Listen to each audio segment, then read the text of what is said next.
Good day today. Episode 1, Atticman business series. But whatever you call it, here's episode 1 of the first ever Atticman web series / video thing.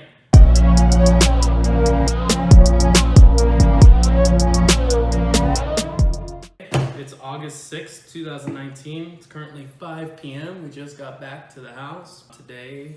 So we had multiple things today, actually. First thing is an insulation job. Pretty basic, you know.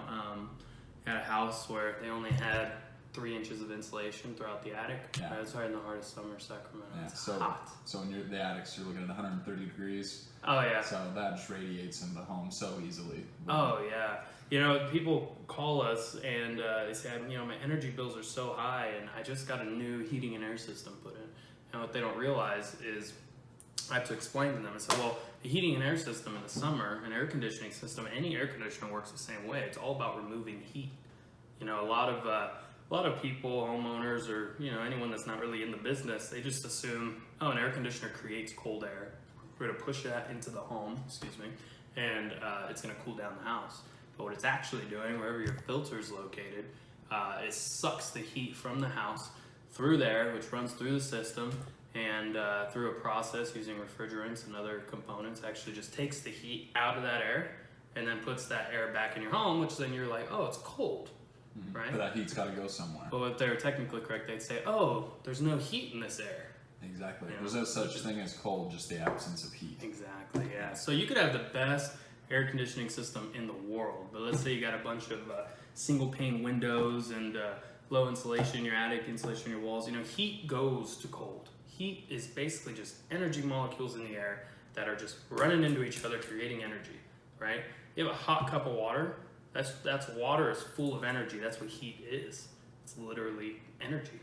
And that energy wants to get as far away from other energy particles as possible.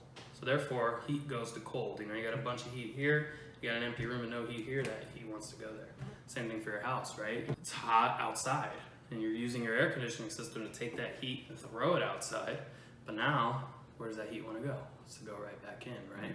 So your number one place of heat gain is your attic, every time. I mean, it's just so hot up there, and that stuff just wants to get in. Yeah, and your roof is constantly being berated by the sun, so it just stays hot at all times. And not to mention it's sealed up there, so it's just an oven. There's nowhere for the air to circulate. It's not moving. It's just rising in temperature throughout the day. Yep, exactly. And going into circulation, I mean, there's other things that play into it. I mean, like you want to have ventilation in your attic because you don't want to just trap that heat up there and leave it there. You know, that'll cause mold issues, moisture issues, things like that. You want it to get out. So that's why you have ventilation. You know, the whirly birds, you know, that are on the roof and they just spin for like what seems like ever. Yeah, those are air vents. Yeah, You know, basically, and those are spinning just from the forced heat passing through them. Yes. Yeah, it creates that circular motion. Yeah. So back to my original point, when somebody says, "Oh, I have a brand new air conditioning system," or "I had an air conditioning contractor come out and he said there's nothing wrong with my system," there might not be anything wrong with your system, but if you don't have the proper materials and windows and proper insulation in your attic, you're basically throwing heat out. It's coming right back in. You know, I always use the analogy of you're taking a bucket of water on a sinking ship, and you're throwing water out of a sinking ship, but it's still sinking. Yeah. You gotta fix the sink.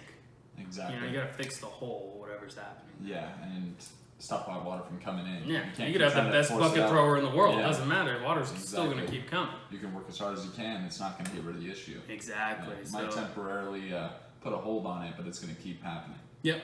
And sometimes, especially once it reaches 100-degree weather, people are like, oh, I can't cool my house down below 78. Well, it's no wonder. Your heat's just coming in. There's nothing stopping it. Yeah. So this lady, she was one of those. She just got her AC replaced by another contractor, and it was brand new. Energy bills are still high. And it was working a lot. It seemed like it was on all the time. Well, I climbed in her attic. Sure enough, 3 inches of insulation. Pretty common in this area. Anything built in the 50s, 60s, 70s. Back then, they didn't realize the importance of attic insulation. They literally added like 2-3 inches, and we're like, oh, we're good. Yeah. And then later on, you know, California realized, oh man, we want to be energy efficient, and they realized we need more. Yeah. So right now in California, as of today, on August 6, 2019, if you were to build a home in California today, anywhere in the state, or do an addition, right? Anything like that, they're gonna require you to have 12 inches of fiberglass insulation. Really what they require is what's called R38, which is just a numeric value to the resistance of heat of the insulation you put in. Doesn't matter what type of insulation you put in, as long as it reaches an R value of 38, a resistance to heat value of 38. That's what's required in the state as of today. And that's a minimum. So I always recommend, I mean, you can never, loosely speaking, you can never have too much insulation. Exactly. Right? You always want to maximize efficiency. And especially being in a state like California, where prices are driving up, you want to maintain peak efficiency anywhere you can, especially somewhere in the realm of insulation where it's relatively affordable. Yeah. A new HVAC system to raise your efficiency can cost you, $10,000 if not more. Exactly. But simply putting some insulation in your attic could do wonders for for a real good price. Yeah. It's it depends on what contractor you ask. Right now we're sitting for R38, depending on how much you're have in there already. If you want to remove some and replace it or whatever, we sit at about $1.20 a square foot. It can go up and go down depending on the circumstance, but that's kind of like an average. So you think about it, if you have a 1,000 square foot home, that's $1,200. Yeah. And if you're going to be in that home for at least the next 3-5 years, you're going to make that money back. Yeah, and then it's going to keep paying you back. And it's just a payoff after that. And not to mention your system is going to last longer because it's not fighting to keep that water out of your sinking ship. You put the holes on that, you keep your ship from sinking, and then at that point you just keep going. Yep. Installation jobs are relatively quick, anywhere from typically 2 to 4 hours, depending on the size of the home and the circumstance. But rarely is it ever more than 4 hours. Today, we were in and out of there today in I think 2.5 hours. Yeah. And that was about a 1,200 square foot home. We got up in there and we set up our rulers, and there's a bunch of prep work you have to do. Yeah. Before you can actually start adding insulation. But we did those things. And what are the main benefits of blown-in insulation over batt insulation? I get asked this question a lot. So batt insulation, let's just talk about fiberglass as a type, right? Batt insulation, fiberglass batts are basically, it's a fiberglass put into like a blanket, if you will, or it's almost just like a big block. You see them at Home Depot, it's like a big pillow of insulation. Yeah. Those guys, you physically have to install those every square foot. You have to get in there and actually manually set it, which is fine. There's nothing wrong with that. Leaves a lot of room for error on the installers. If you have fiberglass batts like this, and let's say an installer installed one kind of crooked, well, that little gap you got there, well, guess what? Heat's just gonna right through there. There's nothing protecting it. One of the biggest advantages of the blown-in stuff is it covers everything. It's virtually impossible to miss an area, because it just fills up. Some people get worried. Well, I have can lights and I have registers and things like that. You take precautions against those, and you can protect against those before you begin blowing. That goes into prep work. Exactly, a lot of prep work, making sure you preserve your ventilation as well. When you get to the vents near the eaves, you always make sure to board those up, and of course protect any open electrical. Yes. Yeah. So that's the biggest advantage in my opinion. You get the same R value if you have 12 inches of batt fiberglass versus 12 inches of blown in. It's the same R value. It's still R38. They claim on the new fiberglass, they claim that the blown in stuff on the new stuff doesn't settle, meaning over time it doesn't lose R value. The older stuff settles. But like cellulose, blown in cellulose insulation, which is shredded newspaper, that stuff settles over time. You have to actually replenish it. They claim the new fiberglass doesn't settle. I think it does settle. When you first install it, it's going to settle a couple inches over the next couple months. So like when you pay us to blow in 12 inches, we blow in 14 every time. If you got up there as soon as we're done, you're going to see 14 inches. But might come back a few months later, it's down to 12. Yep, but you're still preserving that 12 inches and kind of doing precautionary measures to make sure that it doesn't sink past the R value that's required. Right, exactly. Gotcha. And batts don't settle. Batts are more expensive labor-wise. We charge more to install batts because it takes so much more time. It takes about double the time, especially in a small attic or crawling around and physically setting these things. It's and not to mention, I could imagine materials a little bit more too. Yep, you're right. Blown-in stuff is actually a little bit cheaper. So that's pretty cool. But anyway, so we did one of those today. Helped her out. She was happy. After that, I took off to change out a unit. So check out this. So this lady, she found us online, and she just bought a house. Her and her husband, they just bought this house. beautiful home down in Southland Park. It has a package unit on the roof, right? And it was working when they bought the house. Now they've been there a week. All of a sudden, it's blowing hot air. So she calls us to go out there. I come to find out there was a termite company that actually wrapped the house and was on the roof doing a bunch of stuff in between the time that they bought it to when it stopped working. And they thought that maybe there was something up with that, or that maybe that company hit it or something like that, you know. But anyway, I get up in there and it's flat on Freon. It's an older unit. It's about 16 years old. And it's just flat on Freon. Like there's no refrigerant left in it. Yeah. So, you know, one of two things happen. Either the previous homeowner knew what was going on, paid someone to fill it up to get past inspections and sell the house, or the termite company, you know, might have bumped into it or broke a refrigerant line. I mean, who knows? But all we need to know is flat. So I come down from the roof and I tell her.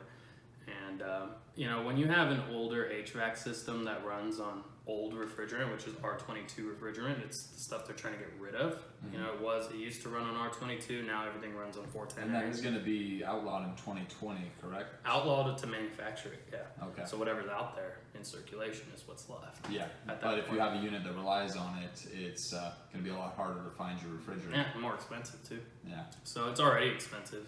But anyway, so gave her a price. She was happy with it. We gave her a really great deal. And then she remembered, she goes, oh, I have home warranty. So I'm going to call them and see if they come out. Now, take note of this. I've heard very, very few good stories when it comes to home warranty and HVAC. I've heard lots of bad ones. I've never dealt with them myself. I don't use home warranties on my house. But I've heard lots of bad stories. This one ended up being a bad story.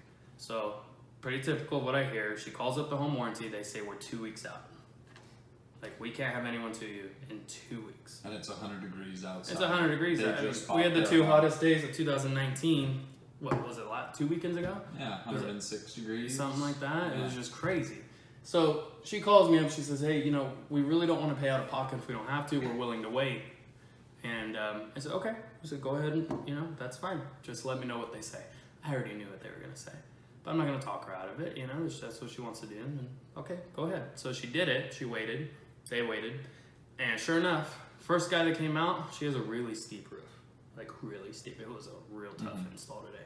But first guy that comes out, she said he didn't even say good morning or nothing. He walked up the driveway. She opened up the front door. And the first thing he says is, I'm not getting on that roof. And she's like, oh, okay. And he said, sorry, we'll have to send someone else out. I'm not getting on that roof. And he left. Wow. And that's one thing I've heard of home warranty companies is... very unprofessional and personal. I mean, you know, it's just, if you think about it, the home warranty company partners with a number of HVAC contractors to give them work. And that HVAC contractor, most of the time, doesn't have a personal tie to you because they're not out there under their own company. They're out there under their home warranty. So that creates issues. And a lot of times they're out there on a cheap or free estimate basis. So it's not like they're making much by showing up. Yeah, I don't know exactly how they work. Like I said, I've never actually worked for them. From what I've heard is the home warranty company pays the HVAC contractor an hourly rate. Okay. So, you know, I mean, it just creates a very impersonable situation, in my opinion. Disconnected. Because when I go out to a call, if you're calling me and my company, I care about you as a customer. I want a 5-star review from you. I want you to be satisfied and to tell your friends, and their friends will tell their friends. Yeah, and so provide forth. the best, because we're in the service industry. You have to service people. You have to take care of them. Exactly. You don't want to go out there and just run up a bill and make their life harder. Yeah. You want to, bring resolution to their issues, Mm-hmm. and with a smile on your face. Mm-hmm. Exactly. And I just don't think that gets accomplished. Now, this might not be every home warranty company or whatever. It's just majority of what I've heard. But anyway, they send out a second guy. It's like 3 days later. He comes out, he gets on the roof, and he tells them, well, you know, when you had the home warranty, initially the unit worked, and then you had this termite company come out. And then she called me to come out and look at the unit before she realized home warranty covers HVAC. And he said, because you had the termite company and you had another HVAC contractor out there, we don't know what they did. We don't know what they touched. It voids your warranty. So it's not under warranty. That's another thing I've experienced with those home warranty companies too, is that they will do anything to deter responsibility. for any issues. Well, think about it. You gotta, most of these HVAC installs go from anywhere from $7,000 up to $14,000 for a standard system. I mean, they don't want to pay for that. Yeah. Right. I mean, So it's if just they like can find insurance. a loophole to opt out of it. Yeah, and I don't want to sit here and claim that that's their MO. That's what they're out. They're out to just get the little stuff or whatever. Yeah. But it just awfully seems like that a lot. Yeah. A little more than. Like, okay, this is getting kind of suspicious. Especially, when you're dealing with, someone with no hot air or no cool air in their home. It's over 100 degrees inside of their home, and they've been waiting a week for someone to come and resolve it, and then their final resolution is, oh, it's not covered. Yeah. And it's like, well, it's been a week. We in their case, 2 plus another 3 days. Yeah. I mean, it's ridiculous. So she ends up calling us back and. She says, hey, they're not covering it. We're going to have to go through with it. We need some financing, blah, blah, blah. No problem. We set her up with financing. We got her taken care of. She's very happy. She left a 5-star review on Yelp today and on Thumbtack, which we're really big on Thumbtack. We love Thumbtack. We use that all the time. For anyone that doesn't know Thumbtack, as a homeowner, you can go on there and search for contractors or anything you really need done around your house. And Thumbtack has a lot of contractors on there. We are on there. And, in order to be on there, you have to be background checked, license verified. All the reviews that come on there are only posted. Like, if you hire a company, then it'll give you the ability to leave a review, but no random people can go on there and write reviews. Yeah, so you don't have false reviews. Like they're real. Another, yeah. So check that out, thumbtack.com. You can find plumbers, HVAC guys, roofers, whatever you need. It's great. Anyway, today was good, productive day. We got that done, and then we had Garrett and Gannon. Our two installers out doing a duct job. Here's another one, man. This is crazy. I got a call they said they had their HVAC system replaced 3 years ago, and all of a sudden there's no airflow coming from the vents. Okay, so I go out there, I crawl around, and the return duct, which is what sucks air into the unit, was completely crushed. Looks like someone went up in the attic and just stepped on it. And then I go to all the supply ducts, I'm looking through the supply ducts, and there's a bunch of them chewed up with rats. Like, chewed through with rats. And I come out of the attic and I asked the homeowner, I said, when you installed this HVAC system, did the contractor check out your ductwork? Did they pressurize the ducts? Did they do any of that? Guess not. Either they did, or they just overlooked it, or they just didn't even bother to look. Yeah. I don't know. Or they noticed it and they thought, oh, it's not my job. And she paid like $14,000 for this new system, and it's not working because they didn't check out the ductwork. Yeah. So I check out the ductwork. About half the ducts need to be replaced. That return is destroyed. There's a bunch of them that have been eaten and chewed through by rodents. Those have to be replaced. No questions. I mean, I looked inside one of them and you could see, feces. Yeah. I mean, it's disgusting. You don't even realize you're breathing that. You're running your system and you're just exactly all day. I mean, it's not healthy. I'm not a doctor, but I can't imagine that's good. Yeah. Exactly. Especially with all that air escaping in your attic, just completely being wasted. Yeah. Oh, yeah. Not to mention the energy loss. Yeah. On top of that, you're paying for cold air that's now cooling off your attic. All the rats are cool. Yeah, exactly. They're doing just fine up there. Yeah, they're clearly they're making families and everything, So I come out and I tell her what I found. I give her a price, and it's okay. They're getting 2 other bids. Cool. So I left. And I'd say about 3 or 4 hours later, they called me back. And turns out our price was, I don't know what the other guys quoted them, but they're just like, we want to go with you. They're like, you're the only one that actually crawled around the entire attic because it was so tight. It was one of those homes where the roof pitch is really low. Yeah. I don't even know how they got that new unit in there, to be honest with you. I was looking at it and I was like, it's almost like my house. Yeah, it's it's ridiculous. I'm looking in there and I'm like, wow, this looks like it would be a nightmare of a job. Yeah. And anyway, just to crawl around it, I mean, it was first thing in the morning, 8 a.m. I was diving through fiberglass insulation in my hair and be itchy all day, Yep. But she said the other guy just kind of poked their head in there, looked around and said, yeah, all your ducts need to be replaced. And I don't know what they quoted her, $8,000, $6,000, $10,000, I don't know. But even if they quoted less than you took the effort, the initiative, and showed that you cared about the customer. Yeah, exactly. Which sets you aside. Just do a thorough job, right? Standard guy. Because then she knows that when she hires you, if she chooses to hire you, that you're going to display that same diligence when you're installing the materials. Exactly. Yeah, and I think that is so important, especially in the service industry. It's so easy to get tired and to get lazy. Yeah. Or just to know, okay, I got 2 more calls, and then I can go home and not want to crawl around the attic. Or it's first thing in the morning, and you just showered, and you're not awake enough. And you yet. try to do the minimal, thinking that it'll benefit you, but really you're shooting yourself in the foot, because as a business owner, you are your customers. Yes. You know, everyone thinks that owning a business is you just have all these days off, you do all these things. They say, "Oh, isn't it great being your own boss?" It's like, well, it would be, except I'm not my own boss. Yeah, you are. My boss is my customers. Yeah, you're They're the your will boss. of your customers and how they perceive you. So if you show up to a job and you play minimalist, you're gonna have minimal work and you're gonna have minimal results. Oh yeah. And that brings us to another point. I mean, it's like, oh man, I hear this all the time. You know, we've been doing this business for 2 years. You know, we just started full time not that long ago. But I literally, I post a lot to Instagram, and I take videos, and I like to go on vacations and stuff. Of course I do.